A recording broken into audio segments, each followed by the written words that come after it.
দুজনে এপ্লাই কৰিছে কাৰ্ড এতিয়ালৈকে যে anybody who has come into India before 2015 they have the first right to apply citizenship. So if they do not apply, then we will lodge a case against them. So this is a statutory instruction. যে 2015 আহা সকলে আবেদন কৰিব 15 আহা পিছত খেনিক আমি খেদিম কিন্তু 15 আহা এতিয়ালৈকে কিমানে আবেদন কৰিছে দুজনে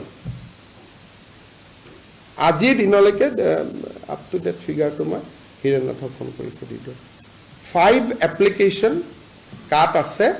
তাৰে 3 জন হিয়াৰিঙত উপস্থিত নহল দুজনে এপ্লাই কৰিছে that is the latest on Assam only 2 পিপল যত 5 জন শহীদে ঢুকালে আৰু এতিয়ালৈকে কাট আবেদন কৰিছে দুজন অসমৰ ধাৰণাটো সিএ বদলাই দিলে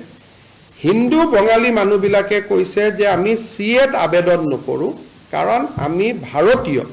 গতিকে আমি কেছত যাম লাগিলে সেই কাৰণে আজি দিনত কাট আবেদন কৰা মানুহৰ সংখ্যা হল 8 না কেতনা 8 apply or 2 has appeared in the interview so 8 জন মানুহে এপ্লাই কৰিছে এটো হল লেটেষ্ট ফিগাৰ অসমত কাট আবেদন কৰা মানুহৰ সংখ্যা after 3 months of 4 months হৈ গল কা আহাৰ পিছত 8 জন মানুহে আবেদন কৰিছে আৰু মই যিমান দূৰ জানো মই ফলো আপ কৰি আছো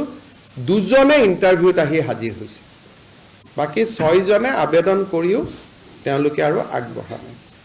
সো কাৰ লেটেষ্ট এইটোৱে যি সকলে জানিব খোজে মইতো ভাবি থৈছিলো যে অন্তত 2-3 লাখ মানুহে আবেদন কৰিব